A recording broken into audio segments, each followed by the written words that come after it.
Good morning mga kapatid! Welcome sa bagong episode ng Monday Mission Testimony.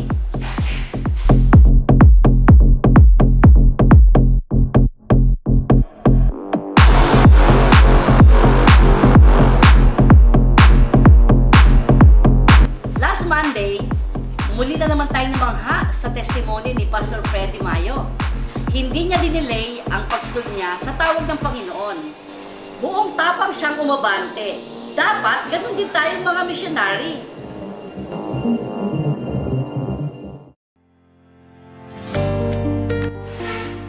Ngayon naman, si Sister Dory ang ating mapapakinggan. Grabe rin ang pananampalatayang ipinamalas niya. Excited na ba tayong lahat? Tara na at sama-sama tayong mag-bless sa story ng buhay ni ating Nori Labasog.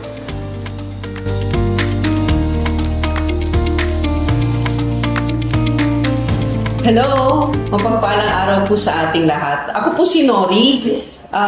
Magkukwento lang po ng konti sa aking journey so far with international team sa Global Mission.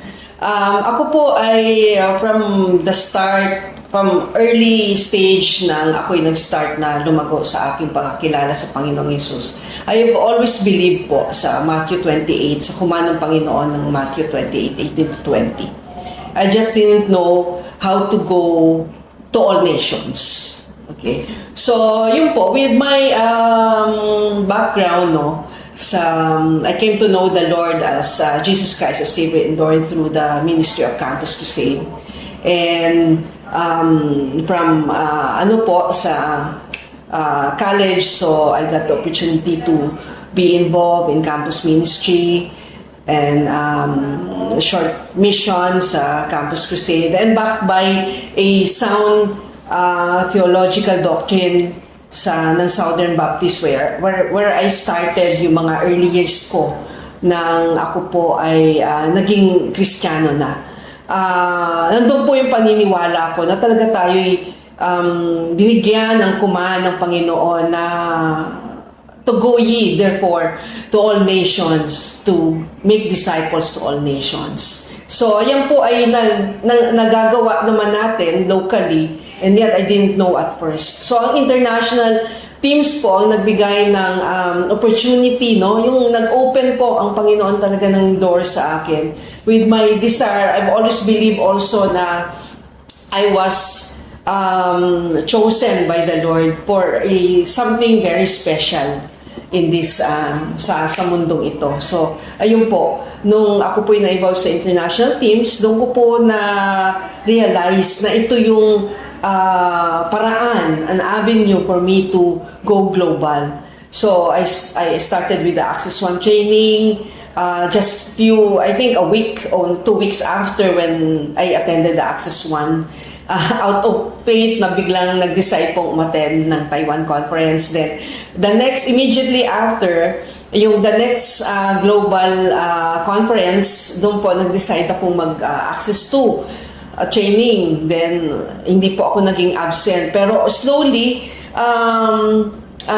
nabago din po yung aking pananaw. Dahil I've always been praying na, Lord, i-purify mo yung motives ko to go global mission. And ginagamit naman tayo ng Panginoon, no, sa locally na magbahagi ng salita ng Panginoon, and through also my involvement, I had a stint mga 2 years with 700 Club Asia as a prayers counselor. It was an opportunity also to share the word of the Lord, the gospel of salvation of the Lord through parang call center po. And parang you can never, sa akin po, there's walang joy more than yung joy of knowing that you were used by the Lord for people to come to know the Lord as Savior and Lord. And mga naranasan ko po, so ako po ay nagkaroon na ng 2 opportunities to go short term, and the latest was in New Zealand just last March. So actually words are not enough. I always tell the story of nung papalapit na po yung alis, I almost gave it up kasi humanly speaking talagang yung ako po na nasanay na kumikita. Parang hindi po ako nasanay na from nothing, then trust the Lord to provide for everything. So yun po ang naging challenge ko. It's more on my character. And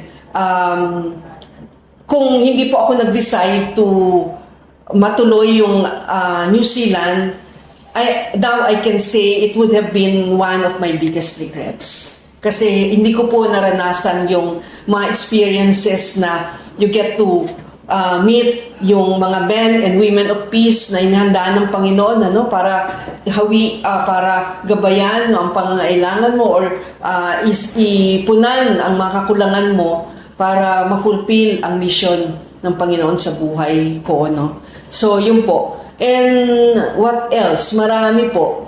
By the way, after the Access mission, it was then clear. Kaya I gave up my corporate life to pursue yung aking pong desire, continually praying to go global mission. And slowly po, nireveal ng Panginoon ang daan, no? Waited for the Lord to give the direction and confirmation, and now preparing for long-term assignment. So, ang isa doon, yung sa Japan, okay? First time ko yun na there was isang Filipina who actually initiated to talk to us. And then, she started to parang talaga really communicate and nagpakita siya ng yung desire na makausap kami to spend time with us, and even nag-offer to treat us with not to feed us but to treat us with merienda. At first parang nahiya kami. Ako personally kasi hindi po ako sanay ng ganon na ino-opera from a stranger, no? Isa po yun sa tinuro ng Panginoon sa akin, yung to be humble. yung pride ko talaga with my background in corporate, was handling medyo mataas po na posisyon. So, isa po yun na we gave in, and I saw the Lord really talagang gusto niyang kausapin ng kausap.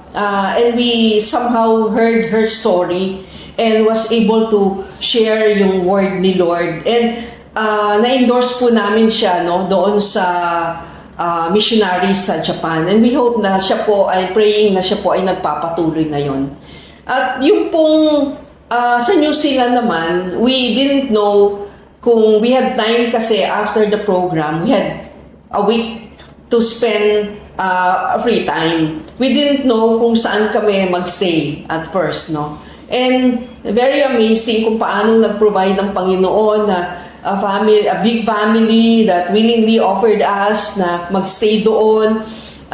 Meron pang couple na first time lang kaming na-meet sa church na invited us right away to have dinner with them sa bahay. And talagang ilan po kami, marami kami, mga 15 siguro kami.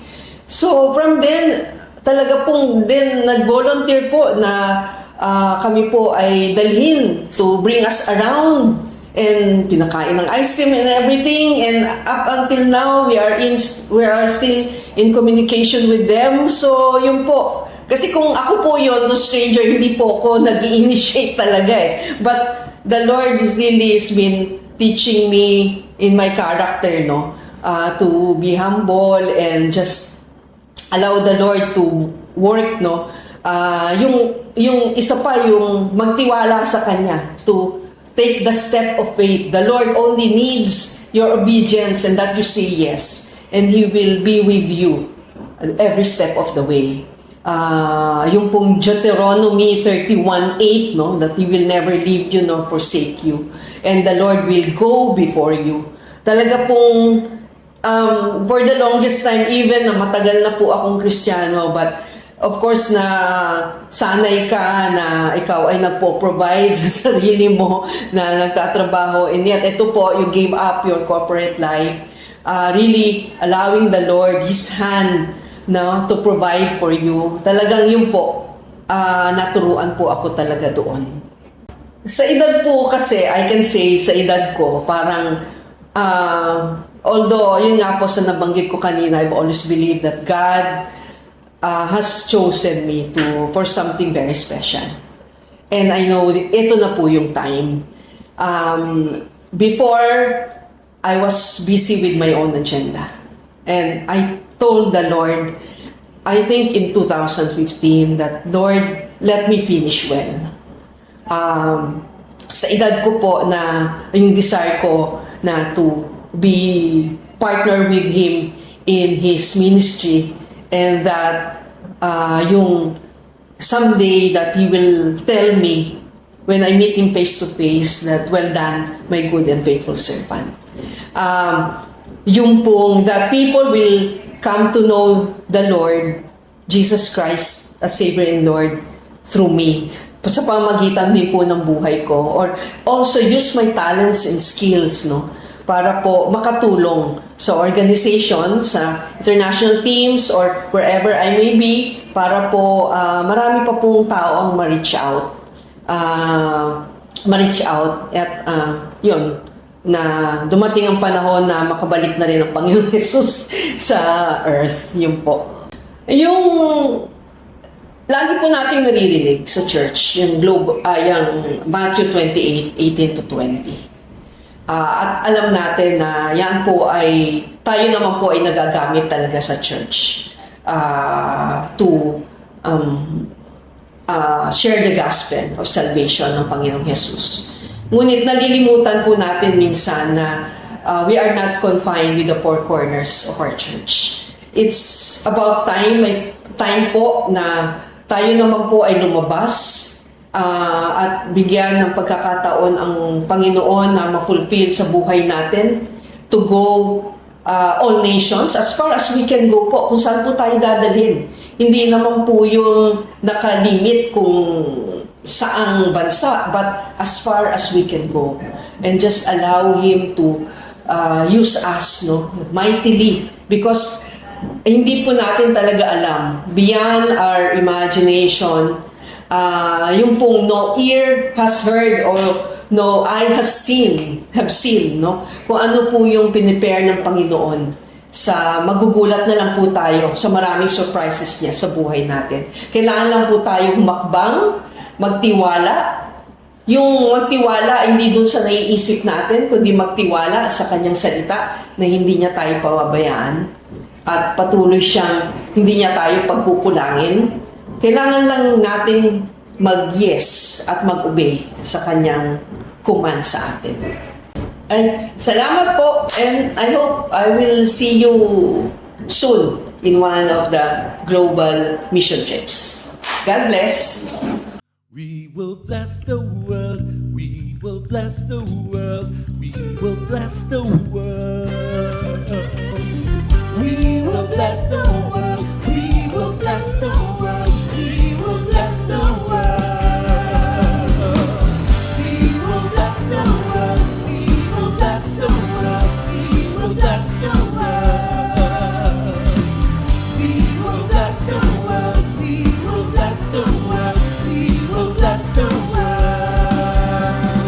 All the families, tribes and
Nakakatuwa po talaga at nakaka-bless ang testimony.